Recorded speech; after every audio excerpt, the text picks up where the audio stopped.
네, 그래서 우리가 과학 수업 시간에 이제 배우게 되는 것들은 단순한 이제 과학 지식뿐만이 아니라 어떤 그 의문에 대한 이제 답을 찾는 과정, 즉 탐구 과정을 함께 포함하게 됩니다.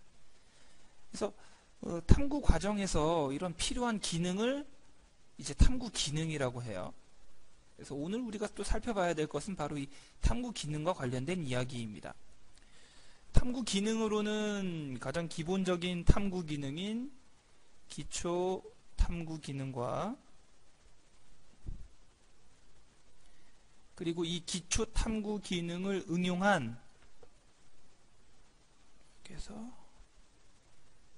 통합 탐구 기능이 있어요. 여러분들이 3학년, 4학년 때까지는 과학 시간에 이 기초 탐구 기능을 활용한 여러 가지 탐구 활동을 했었고요. 그 다음에 5학년부터 6학년 때까지는 여기에다가 더해서 이제 기초 탐구 기능에 더해서 통합 탐구 기능을 함께 이제 익히게 됩니다. 그래서 먼저 이제 기초 탐구 기능에 대해서 좀 이야기를 해보려고 합니다. 기초 탐구 기능으로는 아까 이야기했다시피 전에 배웠던 관찰, 그리고 분류, 측정, 그리고 예상, 그리고 추리, 그리고 의사소통이 있습니다. 의사소통. 네.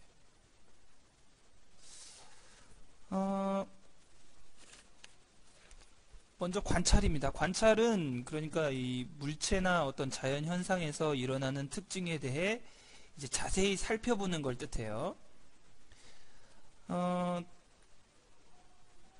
그런데 단순하게 이렇게 눈으로만 살펴보는 것이 아니고 우리 몸에는 이제 감각기관이라는 게 있죠. 흔히 말하는 이제 오감이라고 하는 그런 감각기관이 있는데 구체적으로 이야기하자면 눈, 시각, 코, 후각, 그리고 입, 미각, 그리고 손, 촉각, 귀, 청각이 있겠습니다. 그래서 이 감각기관을 이용해서 대상의 특징을 이제 자세하게 파악하는 이런 과정이 바로 관찰이라고 할 수 있겠습니다. 예를 들자면 선생님이 여러분들한테 사탕을 나눠주고 이 사탕에 대한 관찰을 해보자 하면 단순하게 이제 뭐 둥글다, 겉모습, 그다음에 뭐 분홍색이다, 아니면 맛을 볼 수도 있겠죠. 이제 단맛이 난다. 그다음에 그거를 사탕을 만져봤을 때 표면이 거칠거칠하다. 혹은 이제 냄새를 맡아본다면 뭐 딸기 냄새가 난다. 뭐 이런 그 과정이 바로 관찰이라고 할 수 있겠습니다. 그 다음 두 번째는 분류예요. 분류는 어떤 기준을 세워서 무리지어보는 활동이라고 할 수 있겠어요. 예를 들자면 그 여러 동물을 이렇게 제시하고 그 중에서 어떤 동물은 암컷, 어떤 동물을 이제 수컷으로 나누어 봐라. 뭐 이런 활동이 이제 분류에 해당한다고 할 수 있겠죠. 그래서 중요한 거는 이제 기준을 잘 세우는 것이 제일 중요합니다. 예를 들자면 지금 교과서 11, 12쪽에 보면 10쪽 11쪽에 보면 한 6마리의 새가 나오고 있어요. 근데 이 새의 부리 모양을 보고 부리 모양을 기준으로 해서 두 무리로 나누어 보는 활동을 한다고 했을 때 여기서 기준이 되는 것은 바로 그 새 부리의 모양이 되겠죠. 이런 활동 자체가 이제 분류에 해당한다고 볼 수가 있겠습니다. 다음 세 번째는 측정입니다. 측정은 관찰과 좀 비슷한 면이 있어요. 근데 다른 점은 이제 도구를 사용한다는 점이 좀 다릅니다. 그래서 이제 크기, 길이, 무게 등을 재는 활동, 이것이 바로 측정이 되겠죠. 근데 그 아까도 이야기했다시피 그냥 눈으로만 눈대중으로 이렇게 살펴보는 그런 것이 아니고요. 이제 측정 도구, 아까 이야기한 것처럼 이제 크기, 길이, 무게를 재기 위한 자 혹은 저울, 온도계 이런 거를 이용해서 객관적으로 그 양을 측정할 수가 있어야 되겠어요. 그 다음 네 번째는 예상입니다. 예상은 앞으로의 결과를 미리 판단해 보는 것을 말해요. 그러니까 교과서 13쪽에 보면 강낭콩에 지금 강낭콩 줄기가 자라는 것을 이제 매일 이렇게 측정을 하고 있는데, 날이 가면 갈수록 조금씩 강낭콩의 길이가 점점 더 길어지는 것을 볼 수가 있어요. 그러면 앞으로 그러니까 내일 모레 미래에는 강낭콩 길이가 더 어떻게 될 것인가, 이렇게 미리 판단해서 이야기해 볼 수가 있겠죠. 이게 바로 예상이라고 할 수 있겠습니다. 다음 5번째는 추리입니다. 추리는 이제 관찰한 결과에 대해서 내가 논리적으로 해석하고 그걸 설명할 수 있는 그런 활동이 되겠습니다. 예를 들자면 이것도 이제 교과서 14쪽에 나와 있는 활동을 보면 동물의 알들이 나와 있어요.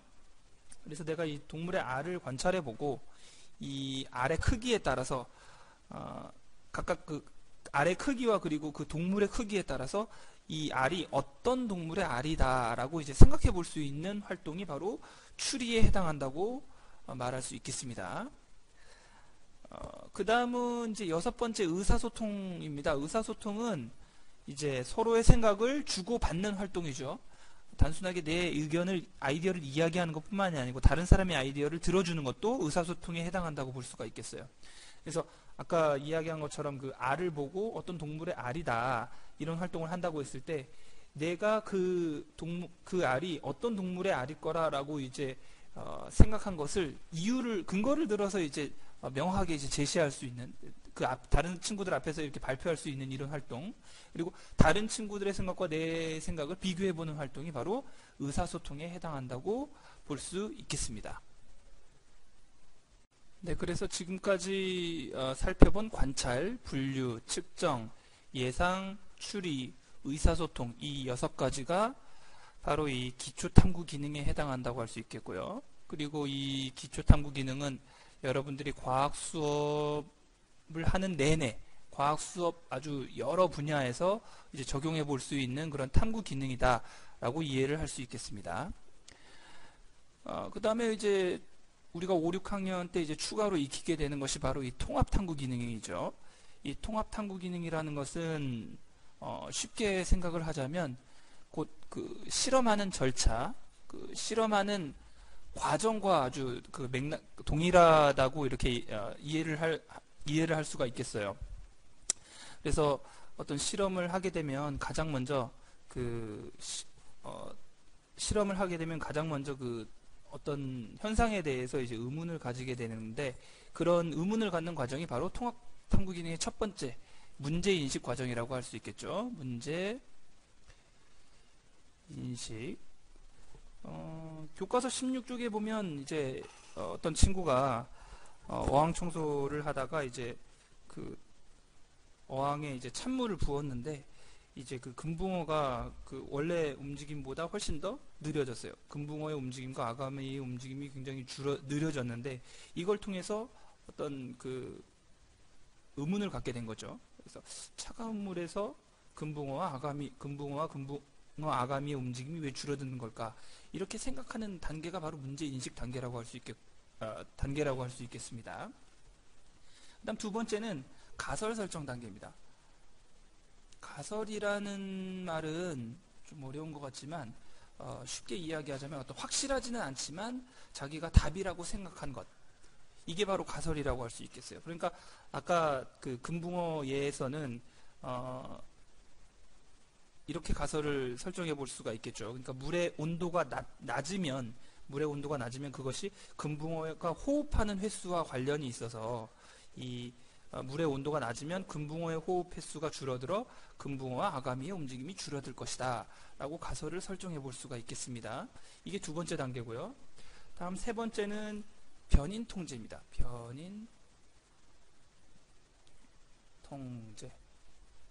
역시 어려운 말이긴 한데 쉽게 생각하면 우리가 그동안 실험 활동에서 해왔던 실험 활동에서 이미 이거 다 해봤었어요. 그러니까 무슨 말이냐 하면 어떤 실험을 설계할 때 다르게 해야 될 조건과 같게 해야 될 조건을 이렇게 정하는 것, 그것이 바로 변인 통제에 해당한다고 볼 수 있겠죠. 그래서 아까 그 금붕어 호흡 횟수 실험 같은 경우는 물의 온도에 따른 금붕어 호흡 횟수를 알아보기 위한 실험 같은 경우는 다르게 해야 될 조건은 일단 물의 온도가 되어야겠죠. 그 외에 나머지 모든 조건은 다 갖게 해줘야 될 것입니다. 그게 바로 변인 통제에 해당한다고 볼 수 있겠어요. 그 다음은 자료 변환 단계입니다. 그러니까 이 변인 통제를 통해서 이제 실험을 설계하게 되고 실제 실험을 하게 돼요. 그리고 실험을 한 사람은 이제 그 실험한 결과를 기록하게 되죠. 이제 그게 이제 자료의 형태로 나타나게 되는데, 이거를 단순하게 그 자료만 가지고 있어서 이제 어떤 의미가 있다기보다는 이 자기가 기록해둔 자료를 표나 그래프로 나타내서 한눈에 알아보기 쉽게 이제 표나 그래프로 바꾸어주는 과정, 이것이 바로 자료 변환에 해당한다고 볼 수 있겠습니다. 그렇죠? 지금 19쪽에 보면 실험 결과를 표나 그래프로 보고 있는데, 우리가 확실히 그래프를 통해서 보니까 물의 온도가 높으면 높을수록 금붕어의 호흡 횟수는 많아지고, 반면에 물의 온도가 낮으면 호흡 횟수가 줄어든다는 현상을 이제 그래프를 통해서 한눈에 살펴볼 수가 있어요. 그리고 변환한 자료를 가지고 이제 그걸 가지고 우리가 자료를 해석할 수가 있어요.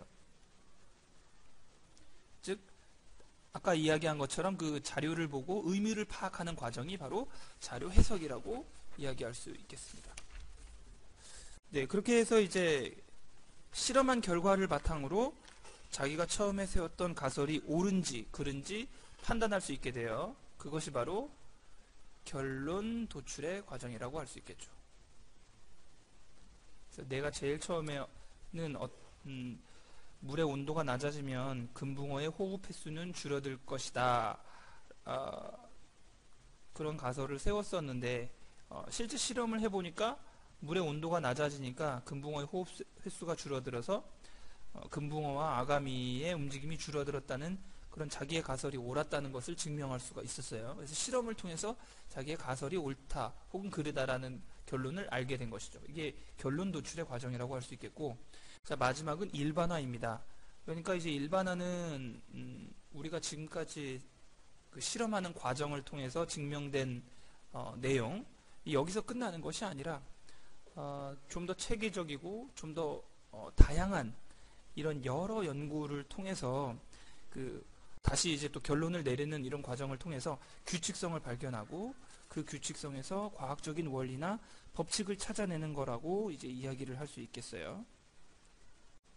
네, 그래서 또 지금까지 살펴본 문제인식, 가설 설정, 변인 통제, 자료 변환, 자료 해석, 결론 도출, 그리고 이 일반화의 단계를 묶어서 이제 통합 탐구 기능이라고 합니다.